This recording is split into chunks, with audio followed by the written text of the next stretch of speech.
출애굽기 15장은 최초의 노래인 동시에 마지막 노래이기도 합니다. 내가 구원받았을 때에 주께서 내 입술을 열고 내 마음속에서 노래가 터져나오겠다, 이렇게 말합니다. 그 중에 오늘은 미리암의 노래라는 것을 볼 수 있습니다. 앞서 모세의 노래와 함께 동일하게 나타나는 것이 미리암의 노래입니다. 여기서 알 수 있는 것은 찬양은 남자만 하는 것이 아니라 여자도 할 수 있다는 증거를 보이기 위해서 미리암을 포함시킨 것 같습니다. 당시의 여자들은 발언권도 제대로 통제되고 있는 그런 상황 속에서 미리암이 찬양이 허용됐다는 것이 놀라운 특징입니다. 어떤 학자들은 미리암의 노래가 오히려 가장 오래된 노래일 것이다, 이렇게 얘기하기도 합니다. 미리암은 홍해를 가르신 하나님, 그리고 이스라엘을 구원하신 하나님과 애굽 군대가 바다에 수장되는 거 보고 너무 놀랬고 감격해서 부른 이 찬양이라고 할 수 있습니다. 그는 혼자만 한 것이 아니라 거기에 있는 모든 사람들과 함께 또 악기를 동원해서 함께 춤을 추면서 이렇게 찬양했다는 것이 놀라운 특징입니다. 21절에서 미리암의 찬양의 내용이 나오는데 아주 간단합니다.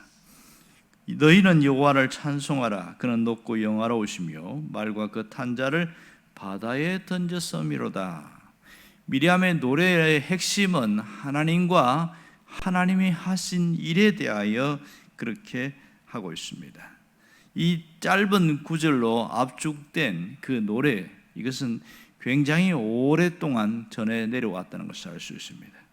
제일 먼저 나오는 게 뭐냐면 너희는 여호와를 찬양하라, 찬송하라, 이 부분이 가장 먼저 나옵니다. 이렇게 제일 먼저 찬양하라고 나오는 것을 보면 이 찬양이라는 것 자체가 하나님께 영광을 돌린다는 것인데, 이 노래는 하나님께 영광을 돌리는 행위다, 이것을 강조하고 있는 것이죠. 왜 하나님은 천지 만물을 창조하셨을까요? 그것은 영광을 받으시기 위해서입니다. 그러니까 하나님께 영광을 돌립니다. 이것이 찬양이라는 것이죠. 하나님이 사람으로부터 무엇을 받기를 원할까요? 바로 사랑하는 마음을 돌려주는 것, 그걸 하나님이 기뻐 받으신다는 것을 알 수 있습니다. 내가 마음을 드릴 때 하나님께 최고의 영광이 되더라, 그 얘기를 하고 있습니다. 자, 미리암의 찬양 가운데 이어지는 내용 보면 말과 그 탄자를 바다에 던졌다, 이 얘기를 하고 있습니다. 모세의 노래에서도 얘기가 언급되고 있지만 미리암도 똑같은 얘기를 합니다. 여기서는 구원받은 자만이 부를 수 있는 노래라는 것을 알 수가 있습니다. 말은 존귀함의 상징입니다. 당시 아무나 말을 탈 수가 없었지요. 그러니까 말 탄 사람들에 의하여 억압과 지배를 받고 살았는데 그 말 탄 자들이 오직 바다에 던져졌다, 이 말은 해방과 구원을 의미하고 있습니다. 그 일은 오직 하나님의 능력으로 이루어졌고, 그리고 구원받은 사람만이 이 찬양을 부르며 감격할 수 있다는 것이죠. 하나님의 은혜를 체험하고 하나님의 능력을 경험한 사람, 이런 사람들은 하나님 앞에 높이 찬양하며 들으게 되면서 이 미리암의 노래가 와닿는다는 것을 알 수가 있습니다. 오늘 우리에게 주시는 영적인 메시지는 분명합니다. 미리암의 노래를 통해서 한평생 부를 노래, 영원까지 계속 부를 노래가 무엇인지를 깨닫게 해줍니다. 우리가 구원받았다는 그 사실은 우리 삶에서 다시 하나님의 노래가 시작됐다는 것을 의미하고 있습니다. 내 영혼을 구원하신 하나님을 찬양하고 위기 가운데서 건지시고 사망의 깊은 골짜기를 통과하신 하나님의 그 놀라운 일을 찬양하는 것, 그것이 우리의 찬양이 되어야 될 겁니다. 내 기도에 응답하신 그 하나님께 높여드리는 것, 이것이 우리가 해야 할 일이라는 것이죠. 우리가 이 사실을 모르는 게 아니에요. 알긴 알지만 실상 현실 가운데 찬양을 하고 하나님을 높이는 일은 사실은 많지 않습니다. 사람마다 저마다 인생을 살면서 어떤 사람은 소설을 20권 쓰고도 남는다, 그렇게 할 만큼 많은 인생의 고비를 넘긴 사람들이 있습니다.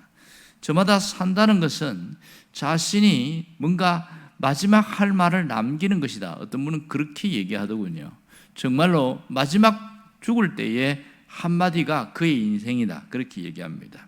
그렇다면 무슨 말을 남기기를 원할까? 사람마다 각자 다르겠지요. 자, 우리는 신앙인으로서 하나님 앞에 살아있을 때나 죽어갈 때나 항상 동일해야 되는 것은 뭐냐면 삶의 마지막까지 하나님께 영광을 돌리는 그 일이 우리가 해야 할 일입니다. 이것이 하나님을 찬양하는 것이고 우리 삶의 가장 가치 있는 일이라는 것을 알 수 있습니다. 내 마음으로, 내 입술로, 내 삶으로 하나님을 찬양하고 노래하는 것이 가장 귀한 일입니다. 그런데 입술에서, 삶에서 하나님을 찬양하는 것이 줄어들었거나 없어졌다면 어느 한 부분에서 삶이 무너졌다는 것을 알 수가 있습니다. 이전에는 기뻐하고 감사하고 찬양하고 영광 돌리고 이렇게 했는데 어느 순간부터 그것이 별로 하고 싶지도 않고 와닿지가 않은 거예요. 그래서 줄어들기 시작했다는 것, 이것은 신앙의 어느 한 부분이 무너졌음을 이것이 증명해 주고 있습니다. 이것이 신앙의 딜레마라는 것을 알 수 있습니다. 일상에도 보면 사람이 살아가면서 권태기가 있다고 그래요. 결혼 생활에도 권태기가 있지만 자신의 삶에 대해서도 권태기가 있습니다. 신앙생활에서도 권태기가 있어요. 하나님에 대해서 무덤덤해지는 그런 사람이 있습니다. 이게 권태기인데 그것을 회복하는 시작이 찬양이고 회복되었다는 증거가 찬양이다. 이렇게 이야기를 합니다.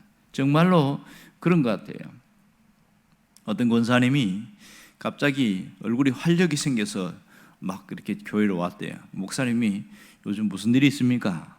그랬더니 특별한 일이 있는 건 아니에요. 이러더라고요. 근데 어떻게 얼굴이 이렇게 환해졌습니까? 물으니까 제가 새로운 걸 깨달았습니다. 뭘 특별한 걸 깨달은 줄 알고 봤더니 하나님은 신앙생활 잘못하면 혼내고 야단치고 그렇게 하는 분인 줄 알았더니 그게 아니라 하나님은 내가 하나님을 사랑하기를 원하고 하나님께 영광 돌 때 너무너무 기뻐한다는 걸 늦게야 알았습니다. 이러면서 얼굴이 확 달라졌어요.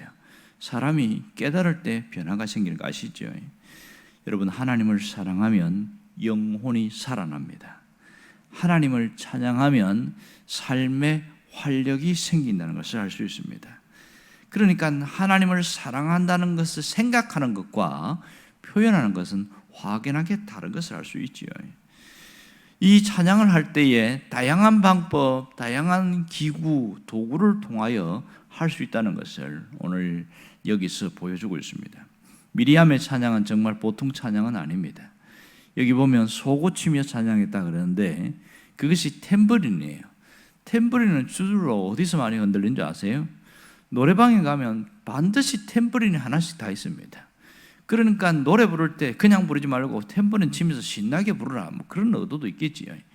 그만큼 하나님 앞에 찬양할 때에 이 악기를 동원해서까지 하는 것이 얼마나 좋은지를 보여줍니다. 어느 교회에 중년들이 많이 있는 교회에서 목사님이 자, 우리가 손을 들고 찬양합시다. 거의 손을 안 드는 거예요. 우리가 일어서서 하나님께 찬양합시다. 안 일어서는 거예요. 답답한 나머지 어떻게 하면 저 사람들을 움직일 수 있을까 고민하다 반주자하고 의논을 했어요. 아무리 말해도 사람들이 말을 안 듣는데 어떤 좋은 방법이 있을까? 그랬더니 반주자가 상당히 지혜롭게 말합니다. 목사님, 이번에는 반주자가 하라는 대로 움직이면 됩니다. 이렇게 말을 해주시면 됩니다. 그랬대요.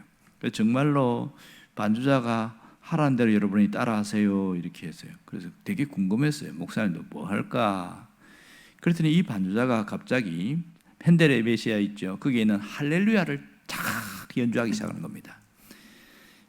제대로 음악을 아는 사람은 할렐루야를 연주할 때는 다 일어서거든요. 그걸 아니까 어떤 좀 똑똑한 분이 벌떡 일어서더래요. 그 점잖은 분이 이러는 걸 보고 너도 나도 일어나는 겁니다. 할렐루야를 모르는 사람도 분위기를 보니까 안 일어나면 안 되겠거든. 그래서 다 일어나서 그 할렐루야 찬양 연주를 듣고 감사하고 하나님께 영광 돌리다. 야, 이렇게 하니까 일어나는구나. 그런 걸 깨달았다는 겁니다. 참 웃지 못할 그런 얘기지요. 여러분, 우리가 마지막까지 해야 할 일이 뭘까요? 죽을 때까지 찬양이 끊어지지 않게 해주세요. 그 기도가 필요합니다. 내 입술에서 찬양이 떠나가지 않게 해주세요. 그런 간절한 열망과 기도가 있어야 됩니다. 여러분, 가만히 생각해 보면 내가 찬양을 부를 때는 감정적으로나 내 마음의 기분이 상당히 좋을 때고, 또 삶이 평정이 이루어졌을 때 찬양이 나타납니다. 마음에 감격이 없는 사람, 침울한 사람은 찬양을 듣기도 싫어합니다. 부르는 것은 아예 안 하려고 하고요. 그러므로 이 찬양이 얼마나 중요한지 몰라요. 찬양은 타락한 시대를 물리치고 새로운 시대를 오게 하는 것이다. 어떤 분이 그런 얘기를 했더만요. 정말 맞는 것 같아요. 찬양은 인생의 출발점이면서 마지막 부를 우리의 노래라는 것을 알 수 있습니다. 이 찬양은 하나님 앞에 가서도 함께 부르게 되어집니다.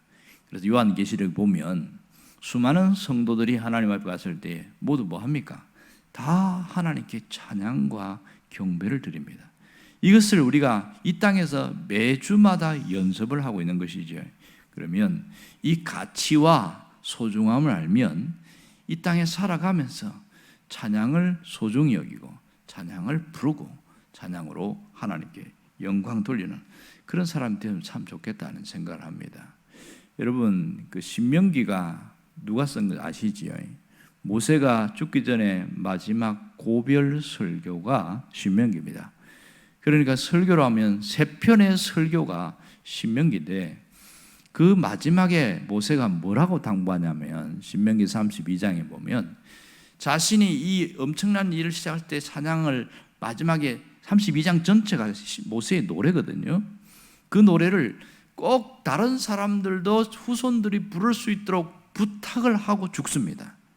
그 신명기 마지막에 노래를 보면 하나님이 하신 일을 찬양하고 하나님이 우리를 어떻게 이끌어 가신가를 찬양하는 것이 나옵니다. 그러니까 모세가 마지막 뭘 남기고 싶었을까요? 우리가 마지막까지 내 입술로 하나님을 찬양하고 그 찬양이 떠나가지 않기를 원했던 것 같습니다. 어쩌면 우리도 마찬가지겠지요. 여러분은 마음에서, 여러분의 입술에서, 삶에서 찬양이 끊어지지 않기를 주의 이름으로 축원합니다. 기도하겠습니다.